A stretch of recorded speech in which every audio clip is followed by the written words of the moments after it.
Haleluya, shalom shalom warga kerajaan Allah. Kita berjumpa lagi dan sebelum saya sharing firman Tuhan, mari kita berdoa bersama. Bapa, kami butuh firman-Mu karena kami percaya firman-Mu adalah pelita buat kaki kami dan terang buat jalan kami. Lewat firman-Mu kami diteguhkan, dikuatkan, diingatkan, ditegur, dan dihibur. Dalam nama Yesus, amin. Saudara dikasih Tuhan, saya mau sharing tentang pelayanan pendamaian. Tentu rekonsiliasi tidak terjadi secara instan. Tidak terjadi secara seketika. Butuh kemauan. Dan kalau kita punya kemauan saja gak cukup. Kita butuh kemampuan dari Roh Kudus. Kalau kita mengandalkan kemampuan Roh Kudus, maka Roh Kudus akan memampukan kita untuk melakukan rekonsiliasi. Sebab rekonsiliasi itu terjadi melalui pendamaian dan pengampunan.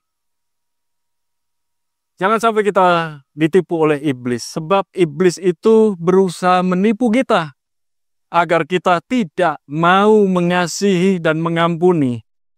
Iblis mau kita saling membenci. Ada dua hal yang mau saya bagikan buat saudara, supaya kita bisa menjadi pelayan pendamaian dan melayani di bidang pendamaian. Melayani sebagai agen pendamaian, di mana kita mendamaikan diri kita dengan Tuhan, mendamaikan diri kita dengan diri sendiri, mendamaikan diri kita dengan orang lain. Tetapi juga kita menjadi pelayan pendamaian di mana ada dua orang berseteru atau kelompok yang berseteru. Di mana kita berada, di situ harusnya ada peacemaker, bukannya troublemaker. Hal yang pertama, berkati dengan kebaikan Anda.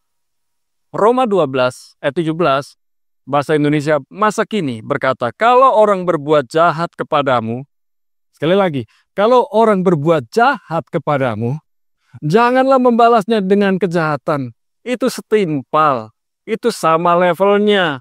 Kalau ada orang berbuat jahat kepada kita, kita buat kebaikan dengan dia. Sebaliknya, kalau ada orang buat baik kepada kita, kita terus buat lebih baik lagi. Buatlah apa yang dianggap baik oleh semua orang. Artinya, kalau kita tahu berbuat baik, berbuat baiklah.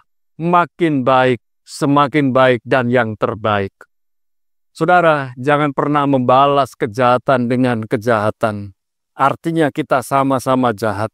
Tapi balaslah kejahatan dengan kebaikan dan kebenaran. Karena kita adalah warga kerajaan Allah. Dan dimanapun kita berada, warna, kualitas, nilai-nilai kerajaan Allah harusnya mewarnai, memengaruhi lingkungan di sekitar kita. Mari kita belajar memberkati orang yang berbuat jahat kepada kita. Mari kita belajar memberkati orang yang memfitnah kita, merendahkan kita, melakukan hal-hal yang buruk kepada kita. Dan kita balas dengan kebaikan demi kebaikan. Oleh sebab itu kita belajar menabur kebenaran, menabur kebaikan kepada orang itu. Saya percaya hal-hal yang kita tabur kepada orang yang berbuat jahat kepada kita, di dalam kebenaran, di dalam kebaikan, tidak pernah sia-sia. Saudara, demikian pula, jangan membincangkan keburukannya.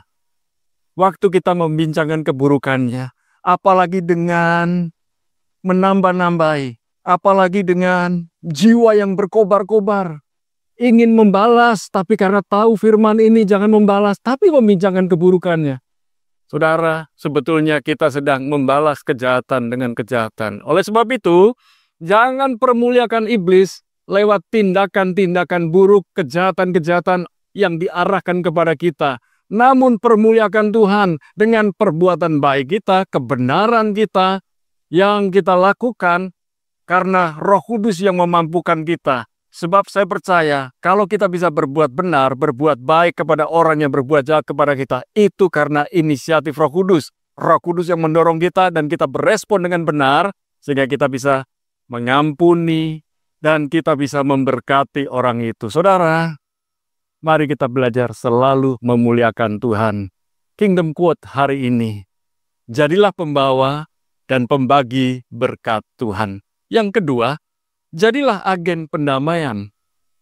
Roma 12 ayat 18 terjemahan sederhana Indonesia. Sedapat mungkin dari pihakmu, sedapat mungkin dari pihak kita, Berusahalah untuk hidup damai dengan semua orang. Saudara, semua orang, bukan sebagian orang, bukan orang-orang yang menyenangkan hati kita saja, bukan dengan orang-orang yang cocok dengan kita, bahkan termasuk dengan orang yang tidak cocok. Orang yang menjengkelkan, orang yang membuat kita ini kecewa, marah, bahkan kita sempat sakit hati, bahkan mau dendam. Saudara, usahakanlah perdamaian. Usahakanlah perdamaian sehingga ada pendamaian. Dan di situ peran Roh Kudus bekerja sangat luar biasa, saudara. Datangilah dan berdamailah. Bukan sekedar text message, bukan sekedar pesan suara, tapi mulailah datangi. Bahkan saya percaya kadang-kadang kita ini waktu datang tidak disambut, bahkan dipermalukan. Saya pernah mengalaminya. Namun yang paling penting adalah ketika Roh Kudus menggerakkan hati saya minta kekuatan, kemampuan dari Tuhan. Tuhan mampukan saya, Tuhan beri kekuatan kepada saya melangkah. Sekalipun dipermalukan, tapi hati saya damai sejahtera. Karena pertama, saya berdamai dengan Allah. Yang kedua, saya berdamai dengan diri sendiri. Yang ketiga, saya berdamai dengan orang tersebut. Bagian saya selesai, bagian dia dengan Tuhan. Biar dia urus dengan Tuhan. Biar dia berdamai dengan Tuhan, berdamai dengan dirinya sendiri, sehingga akhirnya dia bisa berdamai dengan diri saya. Artinya begini, kalau kita bisa bergerak, melangkah, datangi, kunjungi, bagian kita selesai. Dan bagian orang tersebut urusan dia dengan Tuhan. Saudara, jadilah agen pendamaian dimanapun kita berada. Nah, kalau menjadi seorang agen pendamaian, kita belajar. Sebab kita ini harus belajar menyediakan telinga kita untuk mendengar orang yang berseteru dari pihak A dan pihak B. Jangan berat sebelah. Jangan karena kita akrab dengan si A, lalu kita bela si A.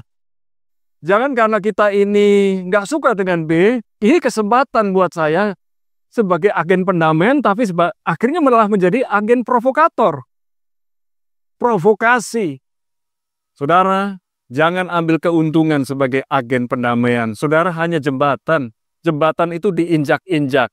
Bahkan nggak diingat, tapi jembatan itu punya peran menyambungkan dari A dan B. Hari ini, maukah saudara menjadi agen pendamaian? Sekalipun tidak diingat, sekalipun dilupakan, sekalipun bahkan diinjak-injak. Akhirnya kita dikira sebagai seorang provokator, walaupun agen pendamaian.